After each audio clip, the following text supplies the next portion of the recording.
Hey, salut les amis, bienvenue dans ce nouveau voyage à travers l'histoire des rois de France, co-animé avec notre invité Maxime. L'épisode d'aujourd'hui est consacré au roi Louis IX, bien connu sous le nom de Saint-Louis. On va revenir ensemble sur deux grands moments de son règne, d'abord sur la transformation et la modernisation du royaume qu'il amorce, puis sur les deux croisades auxquelles il prend part. Allez, c'est parti!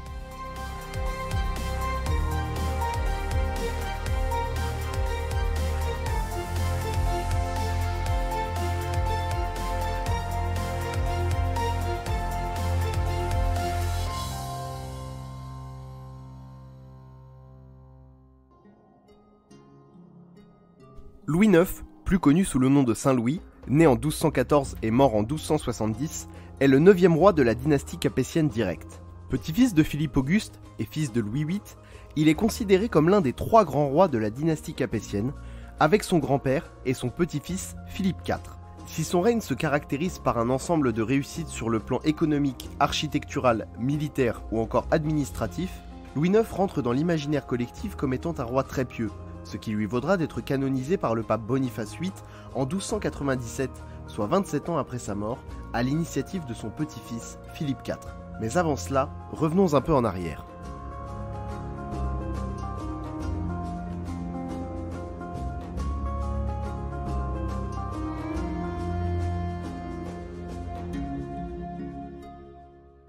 L'un des aspects les plus importants du règne de Louis IX est probablement l'impact global qu'il aura sur le royaume de France via de nombreuses modernisations.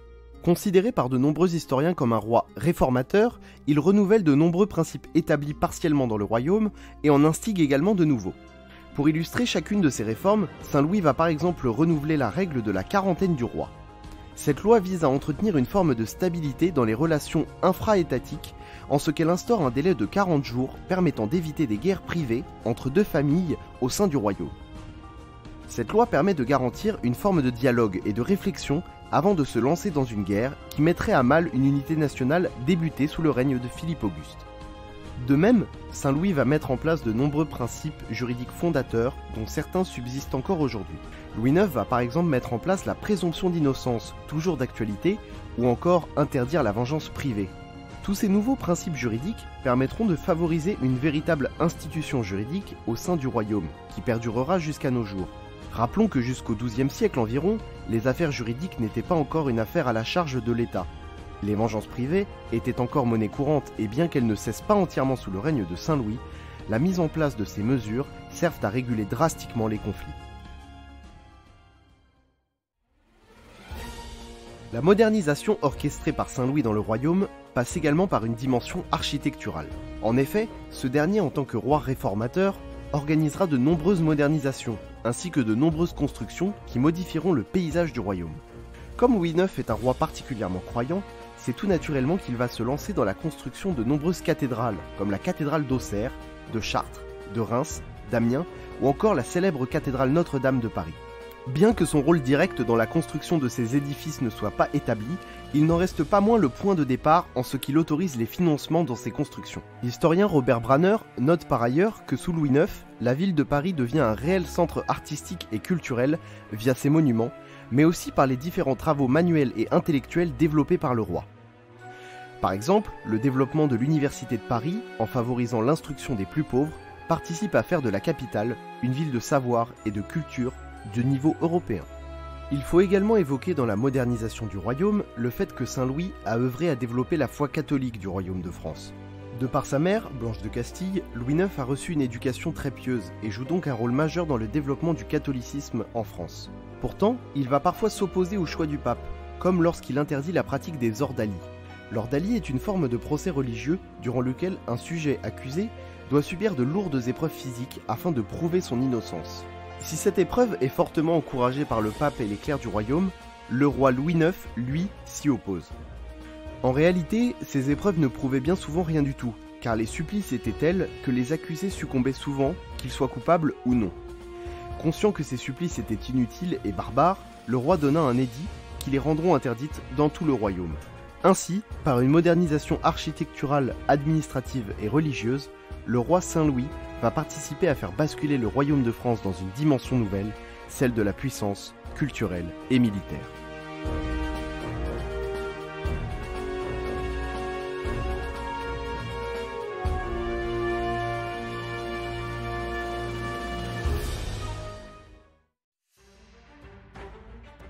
Bon, vous l'avez compris, Louis IX a largement œuvré pour le développement du royaume de France qui prend petit à petit l'allure de la France d'aujourd'hui.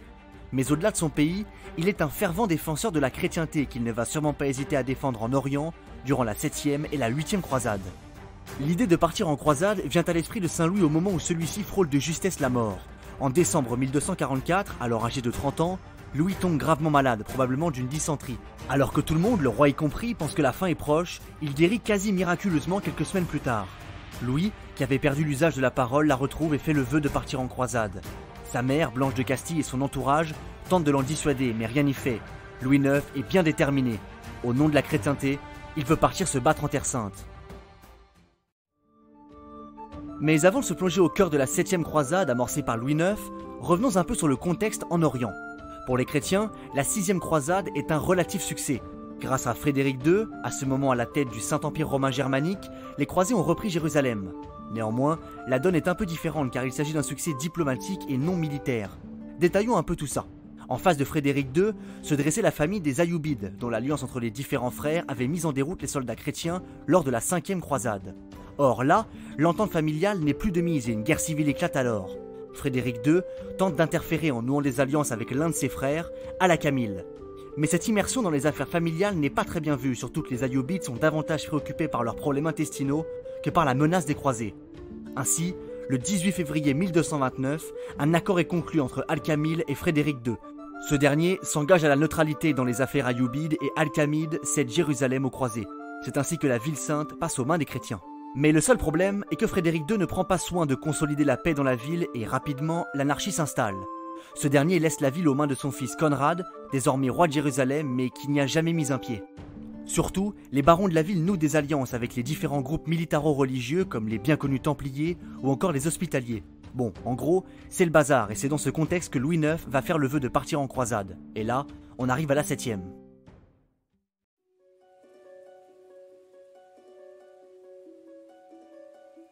En 1248, Louis IX, remis sur pied, est plus déterminé que jamais. Il se rend à Saint-Denis pour récupérer l'oriflamme, l'étendard royal en temps de guerre. Accompagné d'une énorme quantité de fidèles, il marche pieds nus vers l'abbaye royale de Saint-Antoine-des-Champs pour demander aux religieuses de prier pour lui. Il nomme sa mère régente officielle en son absence. Sur le chemin, il rencontre le pape Innocent IV à Lyon qui lui promet de protéger la France des Anglais pendant son périple en Terre Sainte. À partir de là, tout est prêt, il n'y a plus qu'à partir. Le 25 août 1248, le futur Saint-Louis embarque à Aigues-Mortes avec une poignée de nobles français et des chevaliers. Même si les chiffres sont contestés, on estime que le roi serait parti avec environ 25 000 hommes. Après un long passage à Chypre qui a permis au roi d'affiner sa stratégie, les croisés arrivent en Égypte, à Damiette, au début du mois de juin de l'année 1248. La ville est rapidement prise par les hommes de Louis IX. Prochaine étape, le Caire. Mais petit problème, les soldats chrétiens doivent composer avec les attaques incessantes des Égyptiens et la crue du Nil qui les contraint à s'arrêter devant le fleuve. La route vers la capitale égyptienne est loin d'être de tout repos. Le 21 décembre 1249, l'armée chrétienne arrive à proximité de Mansoura, ville longeant le Nil hautement stratégique. Malheureusement, les hommes de Louis sont un peu désorganisés, en particulier quand l'avant-garde fonce sur la ville sans attendre le feu vert. En place, les musulmans la réduisent en poussière. La suite n'est guère plus glorieuse et la défaite est cinglante pour les croisés. Saint-Louis est même capturé le 8 février 1250. Un mois plus tard, il est libéré et l'armée prend peu de temps après la direction de Saint-Jean d'Acre, en Terre Sainte, qu'elle rejoint le 13 mai 1250. Même s'il n'est pas le plus aimé, Louis IX incarne une source d'espoir pour les chrétiens du Levant. Et pour le roi, il s'agit d'utiliser non pas l'appareil militaire, mais une arme encore plus puissante, la diplomatie. Mais là encore, Louis IX s'aventure sur un terrain glissant, car même du côté musulman, les dissensions entre les Émirats sont importantes. Mais le roi ne s'arrête pas à quelques manœuvres de politique extérieure. Il fait renforcer les défenses de la ville de Jérusalem, laissée dans un piètre état depuis Frédéric II. Il fait de même dans plusieurs autres villes et rapidement, cela va payer car quelques raids arabes, notamment à Jaffa, seront stoppés. Louis IX est plein d'ambition en Terre Sainte, mais la réalité va le rattraper. Le 27 novembre 1252, sa mère, qui assurait la régence, décède. Le jeune Louis n'a guère d'autre choix que de rentrer dans son royaume. Il quitte Saint-Jean d'Acre en avril 1254, direction la France. Mais pour Louis IX, ce n'est que partie remise.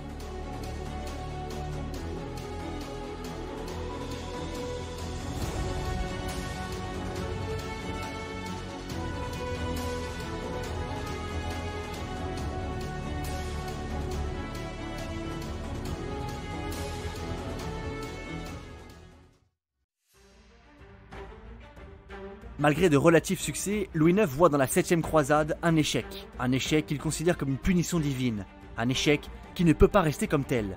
En 1266, il annonce secrètement au pape Clément IV son intention de repartir en croisade.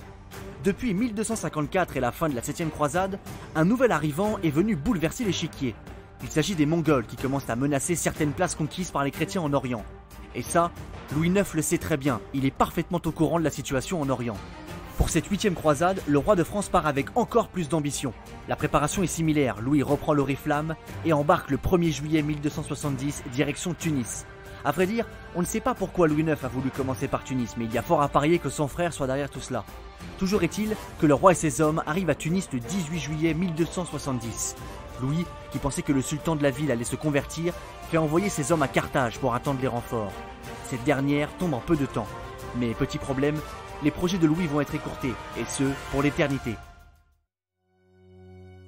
L'armée subit une épidémie de dysenterie ou de typhus qui fut fatale au roi. Après plus de 43 années de règne, le roi Louis IX s'éteint le 25 août 1270 à Carthage, à l'âge de 56 ans. Cependant, la légende du roi Louis IX est bien loin de s'éteindre. Au contraire, après sa mort, il fait l'objet d'une vénération incommensurable de la part de son entourage et de ses sujets. D'ailleurs, il sera canonisé en 1297 par le pape Boniface VIII. Louis IX devient Saint Louis. Cette canonisation intervient sous le règne d'un certain Philippe IV dit le Bel. Mais ça, c'est une autre histoire.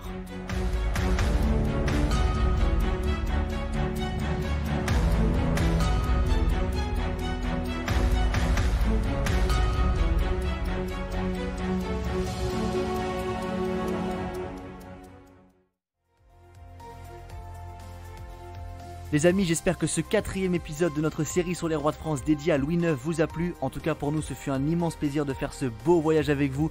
Je vous invite comme d'habitude à nous rejoindre sur la page Instagram de l'émission à travers l'histoire podcast ou sur Facebook à travers l'histoire tout court. Vous pourrez y suivre toutes les actualités liées à l'émission et surtout envoyez-nous vos commentaires, vos retours, nous y répondrons avec un grand plaisir. Quant à moi, je vous quitte et je vous dis à bientôt pour un prochain voyage à travers l'histoire.